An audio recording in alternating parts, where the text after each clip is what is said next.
Senator Pate, good to see you. First off, what is wrong with allowing indefinite stays in solitary confinement? Well, one of the things we know is that when solitary confinement and segregation were first introduced, they were seen as humane alternatives to, beating people, to killing people. And over the years, what we know is that what it actually produces is physical and mental basically torture, what the United Nations has deemed amounts to torture. And so we know that isolating people, denying them access to people, other people, and human contact, denying them access to even physical ability to move around, and keeping them in those kinds of conditions actually causes physical and mental deterioration. So over the years, we now realize that what started out as something to be a more humane approach, in fact, is incredibly inhumane and damaging to people. And so really there's been an evolution of thinking, of understanding of that, and over the years a recommendation that in fact we work towards ending segregation. The inquest into the death of Ashley Smith, a young woman who died and what was deemed a homicide at the inquest, recommended we get rid of segregation altogether for people with mental health issues. The United Nations has said anything more than 14 days, 15 days is tantamount to torture. And so what we're seeing is an evolving understanding, and so it's time for courts to have oversight over this area and also for us to work towards ending the practice entirely. So, Senator, doesn't Bill C-83 change that, and will it prevent indefinite periods of solitary confinement?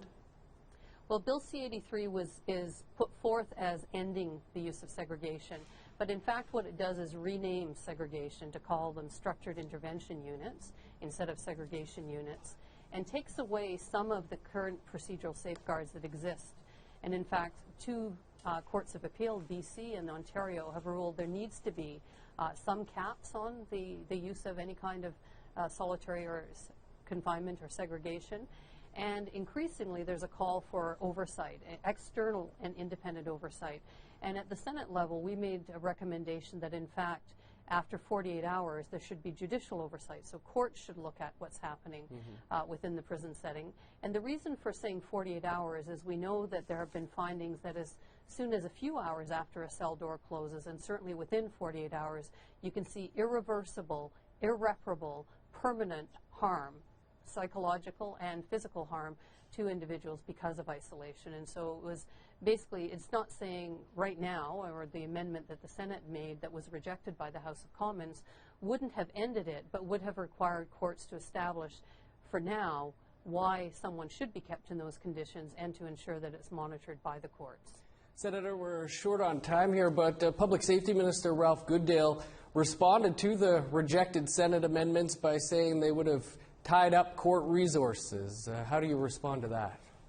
I think, that's a useful argument for the government to put forward when they don't want to take action. This recommendation was actually made by Louise Arbour following the incidents at the prison for women that gave rise to the Commission of Inquiry she chaired. 23 years ago, she made these recommendations. The court has, or the government has had ample time to consult with courts. And just recently, the Supreme Court of Canada ruled that in bail cases, so in situations where people are being held awaiting trial, the court has to review those cases. And we're talking about tens of thousands of cases per year. Corrections themselves say that last year there were 5,000 people who were in segregation, or 5,000 entries into segregation over the period of a year.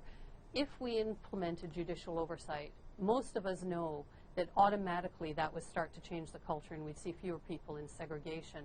But more importantly, we would also see corrections actually start to move towards having to justify that, and we would only see a handful of cases, probably a month in each jurisdiction, as opposed to hundreds or tens of thousands as we're seeing in terms of bail reviews.